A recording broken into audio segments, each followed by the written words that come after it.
Araw ng linggo, araw ng Diyos, araw ng simbahan, at tayong lahat ay narito sapagkat tinawag tayo ng Diyos, mahal tayo ng Diyos.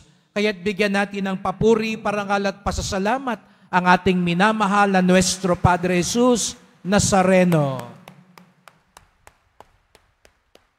At sabihin nyo nga sa katabi nyo, Happy New Year! Ayan, baka nagtataka yung mga bata, bakit nagpapa-New Year si Father, no? Gutom lang yan, Father, no? Opo, ngayon ang unang araw ng Disyembre, ngunit ngayon din po sa simbahan, sa kalendaryo ng simbahan, ang unang araw ng bagong taon. Iba po ang kalendaryo ng simbahan. Ngayon, sinisimulan natin ang bagong taon. At ito ay sa panahon ng Adbyento. Kaya't nakita nyo po ang korona ng Adbyento o yung Advent wreath na tinatawag natin, sinindihan natin yung unang kandila. 4 po yan dahil 4 na linggo tayong magdiriwang ng Adbyento bilang panimula ng bagong taon sa simbahan. Kung matatandaan po ninyo nung isang linggo, ipinagdiwang natin ang dakilang kapistahan ni Kristong Hari. Paalala sa atin na sa huling yugto ng buhay, sa huling yugto ng kasaysayan, haharap tayo kay Kristong Hari. At ngayon namang Adbyento, mapapansin nyo, opo, parang amoy Pasko na. Pero sa simbahan, hindi pa natin pag-uusapan ng Pasko. Sapagkat ang ating pinagninilayan pa rin ay ang katapusan. Hindi ba parang kabalintunaan, simula ng bagong taon, tapos katapusan ng pinag-uusapan natin? Di ba dapat simula din. Pero bakit sa simbahan, simula ng taon, pero ang pinag-uusapan natin, katapusan ng panahon? Sapagkat ang pinakamainam na paraan para magsimula, kahit naman sa buhay natin, di ba? Ang pinakamainam na paraan sa pagsisimula, isipin mo ang katapusan. Pag iniisip mo ang katapusan, mas maayos kang magsisimula.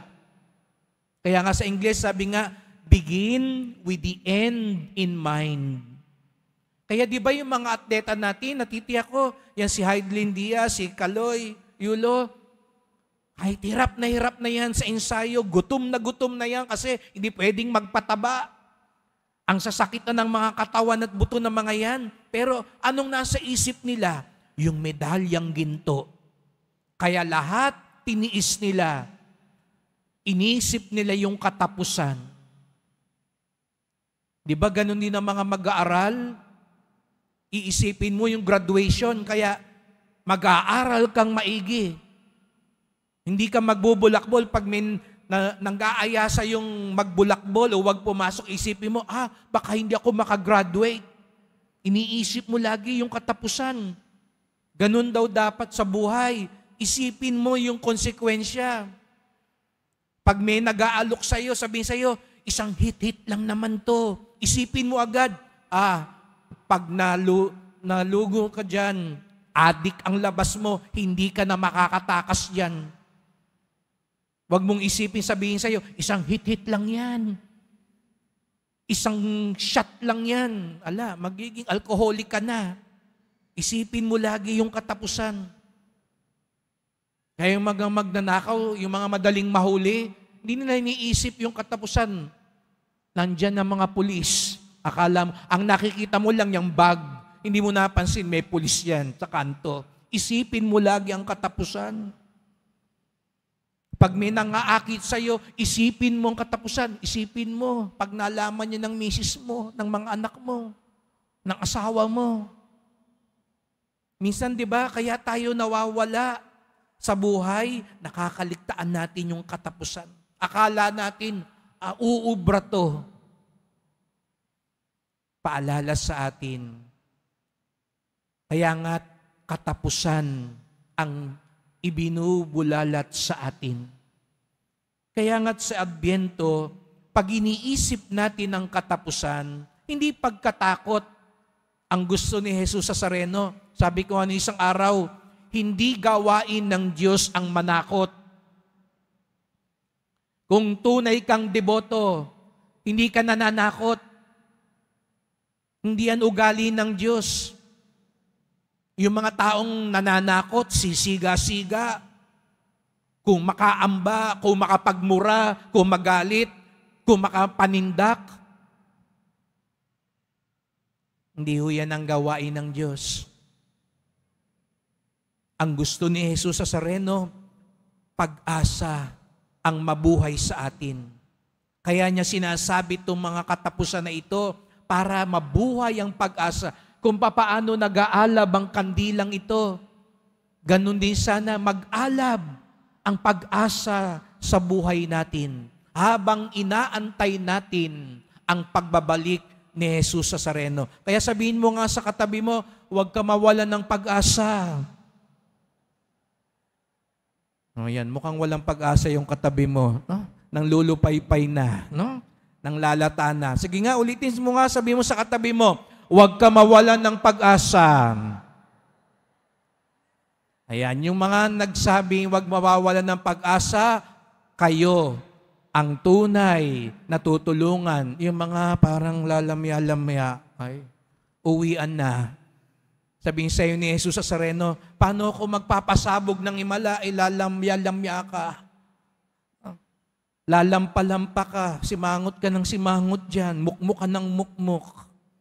Kaya nga sinisindihan ng kandila, paalala sa atin, ang tunay na deboto, hindi nawawala ng pag-asa. Ang tunay na deboto, buong-buo ang tiwala. Kaya kahit mabigat ang krus, katulad ni Jesus Nazareno, hindi yan dahilan para sumuko.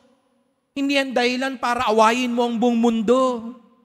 Hindi yan ang dahilan para mawalan ka ng gana sa buhay. Baliwala ang debosyon kung hindi mo tutulungan ang sarili mo na gabayang ka ni Jesus Nazareno na mabuhay ang pag-asa. Kaya ang taong puno ng pag-asa, ang taong umaasa kay Jesus Nazareno, taas nga ang kamay at pumalakpak ng mas malakas.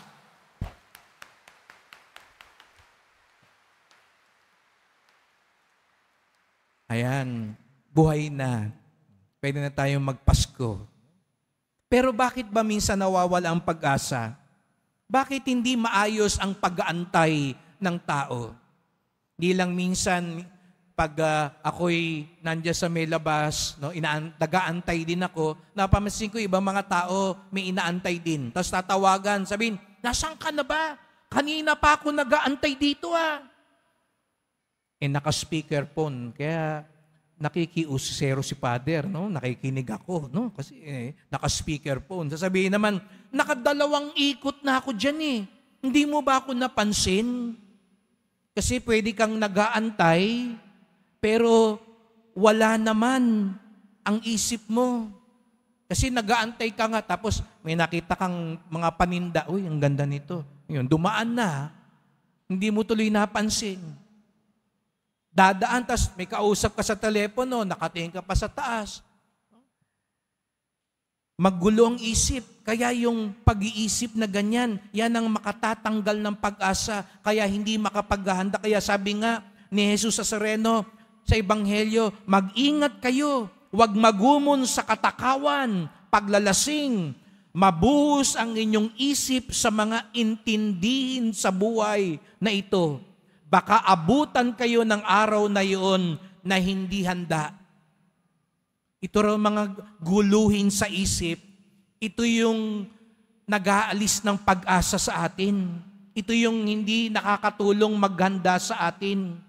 Yung mga alalahanin, yung mga problema, yan ang nakasisira sa ating tunay na pag-aantay.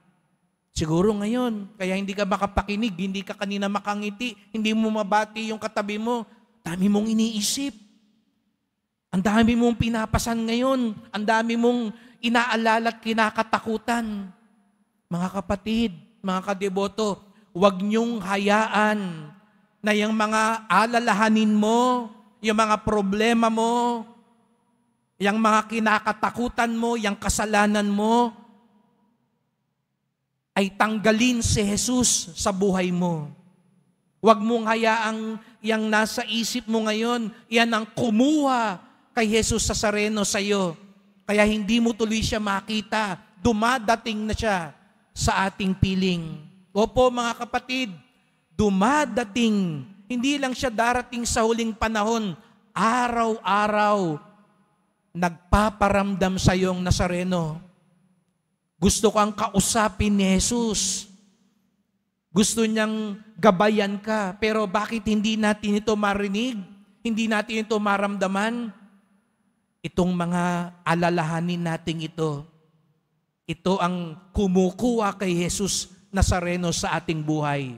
Kaya mga kapatid, sa halip na itong mga problemang ito, kunin si Jesus, tanggalin si Jesus sa buhay natin.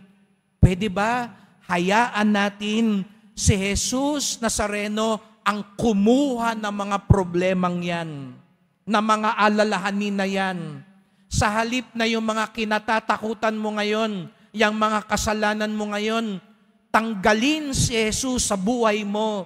Hayaan mong si Jesus ang magtanggal ng kasalanan na yan, ng mga pagkatakot na yan, ng mga alalahanin na yan sa buhay mo. Kaya nga nandito tayo ipinagkakatiwala natin sa Kanya. Kunin mo, Panginoon, para hindi ikaw ang matanggal. Baligtad nangyayari Siya ang natatanggal dahil sa problema natin. Hayaan nating siya ang magtanggal ng problema natin. Kaya nga't may pag-asa tayo, may tiwala tayo, sapagkat ang pangako ni Jesus, hindi niya tayo pababayaan. Ang pangako ni Jesus, hanggang sa dulo ng panahon, kasama natin siya. Kung tayo'y tunay na nakatuon, nag-aantay, nakikinig sa Kanya. Kaya't sa pagpapatuloy ng misang ito, magdasal po tayo. Mahal na pong Jesus Nazareno, magbabalik ka sa wakas ng panahon. Ngunit kahit ngayon pa lang, ika'y kapiling na at dumadating sa aming piling. Opo, may gusto kang sabihin ngayon sa amin, kaya mo kami pinagsimba dito. May gusto kang gawin namin. May gusto kang ihinto namin. Kaya tulungan niyo po kami. Marami kaming problema, marami kaming alalahanin, marami kaming tuksot kasalanan na nagtatanggal sa iyo sa aming buhay. Huwag sana ganun. Baliktad sana po ang mangyari. Pakitanggal niyo po ang mga problemang ito. Kunin niyo po itong mga alalahanin na ito na sumisira sa aming buhay. Na humahad lang sa aming ugnayan sa iyo para lubos kaming mabuhayan ng pag-asa, para tunay kaming makapaghanda sa iyong pagbabalik. Mahal na pong Jesus Nazareno, ipinagkakatiwala po namin lahat sa iyo. Kayo ang aming pag-asa at kaligtasan. Mahal na pong Jesus Nazareno, kaawaan niyo po kami, basbasan niyo po kami. Amen. Amen.